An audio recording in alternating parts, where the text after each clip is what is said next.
សួស្តីអ្នកទាំងអស់គ្នាសូមស្វាគមន៍ជាមួយនឹង Channel Smart Cell សម្រាប់អ្នកដែលចូលចិត្តលេង Mobile PUBG និងចូលចិត្តបុកលុយតាម Mobile PUBG ថ្ងៃនេះខ្ញុំនឹងបង្រៀនរបស់អ្នកទាំងអស់គ្នារបៀបទិញUC ក្នុង Mobile PUBG មុនដែលយើងទិញ UC Mobile PUBG យើងត្រូវចូលក្នុង Mobile PUBG ចូលទៅមើល Gmail ហើយនឹងឈ្មោះរបស់យើងមុនសិនចឹងយើងចូលមកចឹងយើងចុចនៅកន្លែង profile របស់យើងណាហើយយើងចូលទៅមើល ID និងឈ្មោះរបស់យើងចឹងដូចជាឈ្មោះរបស់ខ្ញុំថាហើយចឹងហើយ ID 51 61 19 88 700ទៅសូមឲ្យយើងចាំ ID របស់យើងច្បាស់ហើយតោះមកយើងចូលក្នុងកម្មវិធីមួយក្រនក៏បាននៅក្នុងទូរស័ព្ទដៃរបស់អ្នកឬ Firefox ក៏បានដែរភាសាខ្ញុំប្រើកុំព្យូទ័រអ្នកទាំងអស់គ្នាអាចប្រើក្នុងទូរស័ព្ទរបស់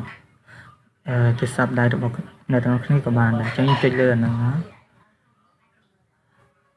តបមកយើងវាយពាក្យKoda Shop KH នេះយើងចុចលើវាមកតើមកយើងយកពាក្យ Koda Shop ប្រទេសកម្ពុជា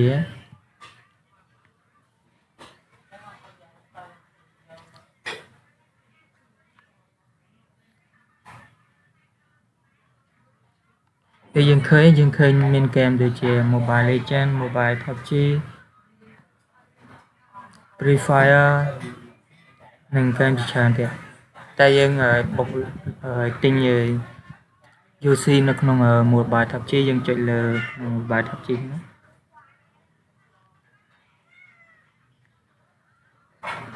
តើមកយើងឃើញពាក្យច្រើនដូចជា Purchase Promotion or Redeem អញ្ចឹងយើងយកពាក្យ Purchase នេះណា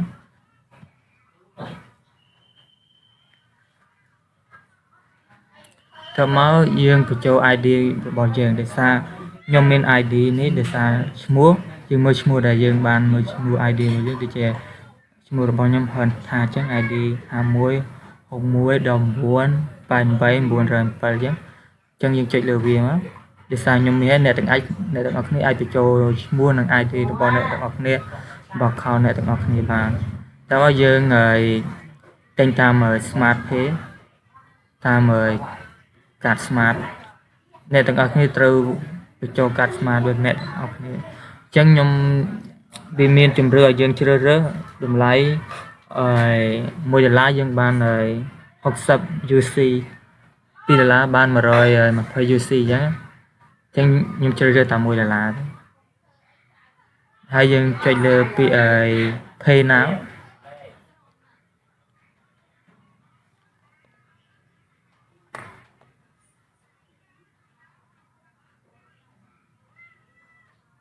តើមកចាយើងបញ្ចូលលេខទូរស័ព្ទដែលយើង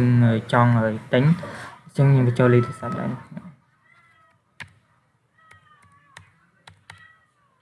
ហើយលេខទូរស័ព្ទដៃរបស់អ្នកត្រូវតែមានលុយក្នុងប្រព័ន្ធមិនក្រៅប្រព័ន្ធយើងចង់ដាក់ចងចាំក៏បានដែរហើយវានឹង send លេខកូដទៅលេខទូរស័ព្ទដៃរបស់អ្នកនៅក្នុងMessenger ទូរស័ព្ទដៃហ្នឹងអញ្ចឹងលេខកូដមកយើងវាយលេខកូដចូលមកជាលេខកូដរបស់ខ្ញុំ153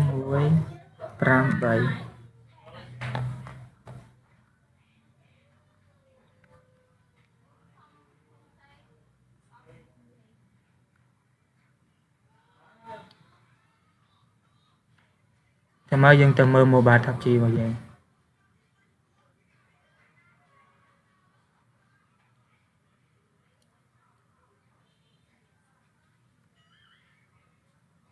ចឹងយើងទិញបានជោគជ័យហើយ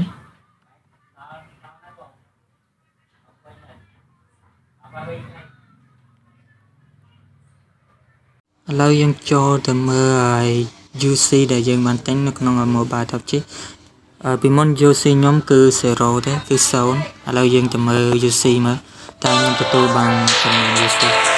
ចឹងខ្ញុំទទួលបាន150 UC នៅទាំងអស់គ្នាឃើញហើយនេះឈ្មោះរបស់ខ្ញុំហើយនឹង